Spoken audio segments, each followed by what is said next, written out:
Got a couple seals out.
Good morning.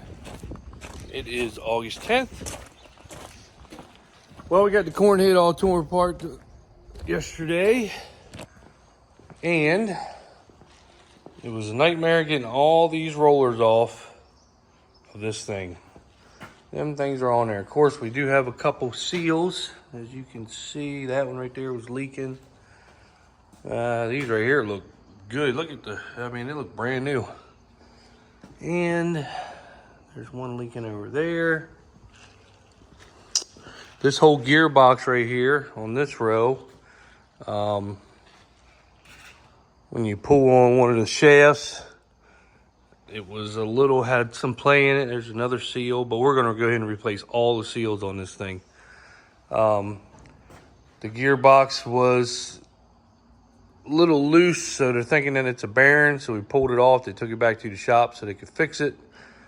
We're gonna check all the clutches while we're doing this. This is pretty much a whole complete rebuild. The only thing that's not getting done is the frame. Everything else is getting put back brand new.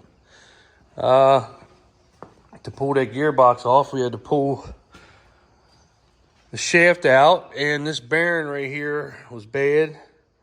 So we're replacing the bearings. We're actually putting more in this Cornhead than it's actually worth. But it'll be fixed and she'll run for several years. As you can see, we took that seal out. But like I said, all the seals are going to be redone. This right here is the row where the other John Deere mechanic put the rollers on backwards. So we didn't have to pull this stuff apart because it was all replaced last year. We just put new chains and bearings, sprockets on it. And we're going to flip them. They're brand new rollers. We're going to spin them around and put them the right way. I mean, that's still hard to believe, but there's a clutch on this row that is actually bad from when they put the rollers on wrong and messed the clutch up. So we have clutch in there that we're going to put on.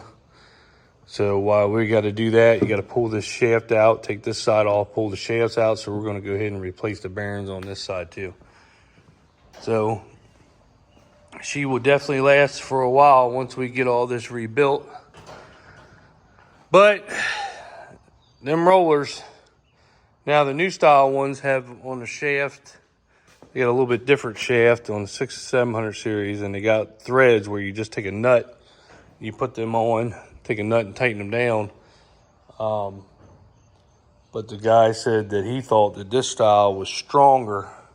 But the problem is this is an 893 head, and they're starting to get it so it's hard to get parts for it. So this will probably be the last rebuild on this header. And then we're going to upgrade to a newer style Cornhead. But this right here should last us, on this rebuild, should last us, I don't know, 3 years, I would think. I think every 3 years we rebuild it. So this should last us at least 3 years, and then we'll worry about upgrading in. But, you know, you look at a Cornhead and it don't look like much, but when you start yanking it apart and working on it, it's actually more than you think it is. And I can't imagine doing a 16-row Cornhead. I mean, that's got to be, now I know why a lot of guys just trade them in so that they don't have to do this crap, because this is going to be costly. You know, we had all them parts from last year, but just the labor intense on it. Like, I'd pulled a lot of it apart for them, but I could only go so far because I didn't have the puller or the knowledge of doing the roller part of it.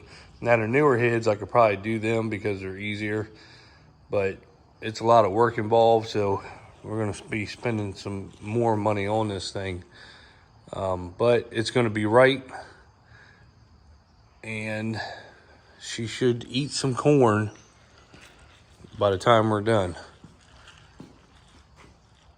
But, yep, that's what's going on. I don't know if they're coming down today. I don't know if they're coming down today or tomorrow, because they took the gearbox back and they got to replace the bearings and do that stuff. They wanted to pull it apart at the shop. That way they had all the stuff there to go ahead and fix it right, and then they're going to bring it back and we'll put it on. But they're not going to be down here, they said, probably till 11 or 12, and I don't want to pay them. If they can't come down and give me a full day, then, you know, to get this done, I don't want them to come down. So told them just come down, go ahead and get that done, and then come down early tomorrow morning, and you know, we can knock it out then, try to get it put back together, and be done with it. But she should be right. She's going to pretty much, other than the frame, everything's going to be new on her. So she should eat corn. It'll actually be right. You know, last year I cut a bunch of corn with that row wrong, and I kept telling them that something wasn't right, and they kept telling me that the mechanic kept telling me it was right, and kind of find out it wasn't right. And it took this mechanic 5 seconds to look at it and say, no, that's not right. He couldn't believe it himself, but what do you do? So anyway, gonna do that. I do have to finish the Peterbilt. I have to wax the top of it, and she will be completely done. My brother, he has to go get some parts for his Peterbilt so we can put them on today. I don't know if he'll get them today or if he said they'd be in, but you know, who knows? If they don't come in until 12, 1 o'clock, then they won't be. She probably won't get done today. So we'll just hang out with the farm cat here. And I'll probably just take the gator. I got some Halix that I took out of the sprayer. When we got done spraying corn, I had 50 gallons left. So we put it in one of our tanks. So we got a little 30, what is it? Yeah, like a 15, 20 gallon sprayer on that.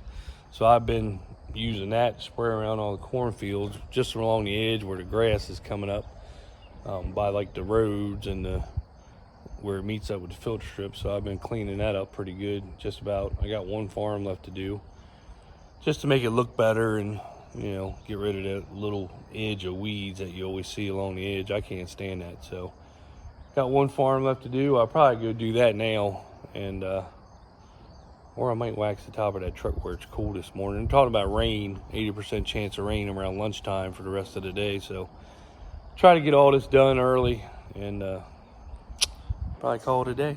So see you. I was riding down the edge of the corn here spraying. Something caught my eye. Of course, all of it looks good, but look at the size of this ear right here. Look at this ear. That is, I mean, that is huge. And it's got another ear coming out, a big one. Feels like it's all the way to the end.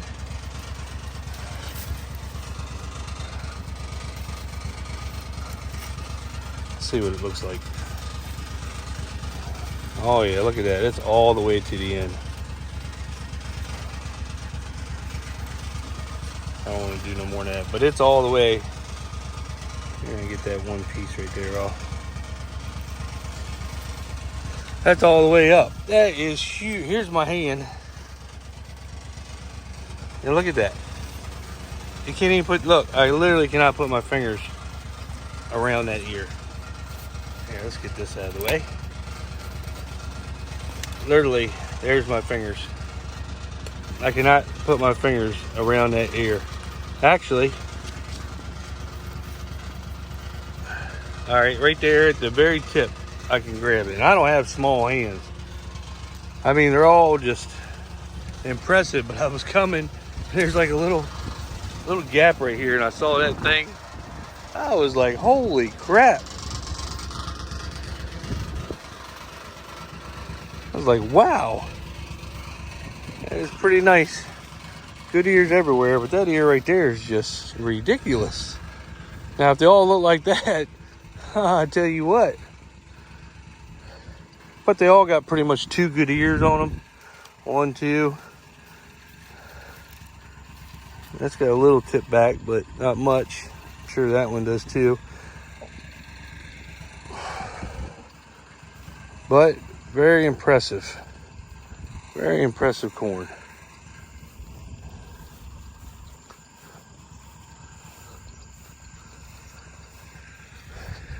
Go in here a little bit. You know, the inroads are always good, but when you can walk in and see big ears, then you know you did pretty good. I mean, look at them ears. That's impressive. Very impressive.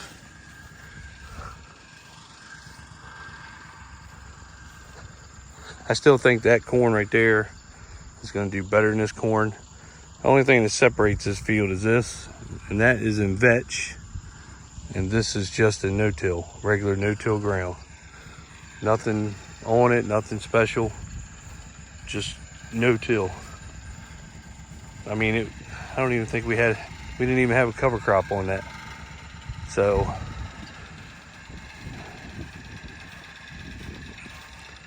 but that one was in vetch. Like I said, same ground, that separates it. And I still think that right there is going to do better considering how big these ears are on this. I mean, just look.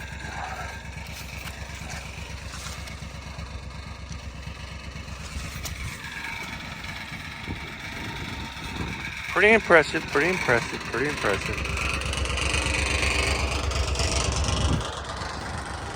Figured I'd show you. I'm excited. I hope we don't have any hurricanes or tornadoes or storms. We got lucky the other day, like I said, but I really doing a whole bunch of work to the combine, getting her right, the head right, combine right, because from what we're seeing, even on our sand hills have made it this year.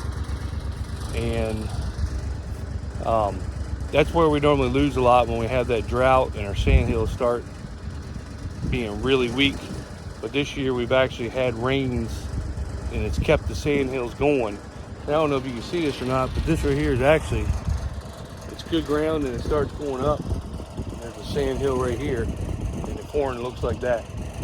So, you know, we won't get the yield loss on the hills, because I can be cutting 200-300 bushel corn on good ground, and you hit a sand hill, you drop down to 60, and it just kills your average. And it takes a while, even when you get back into good corn, it doesn't build it up as quick as it builds it down. Anybody that has the newer style combines with the monitors knows what I'm talking about. It just, you know, you can go from averaging like 220 and hit a couple bad spots, and then all of a sudden your average goes to 180. And then you can be back in the good corn for 4 or 5 passes, you know, running 250, 260. And then when you get to the end of the row and you pick your head up, you're 180 where you lost it on the sand hills, but being you're back in the good ground, it might, you know, say it's averaging, every time you pick up, you go from 220, then you hit a couple bad spots, it drops down to 185. Well, if you go back 4 or 5 rows and you're running 250, 300 bushel corn, and you pick up on the ends, that 185 only goes up like 186, 187. It never bumps back up to that 220, 230 range where you were, because it just takes forever for it to build back up.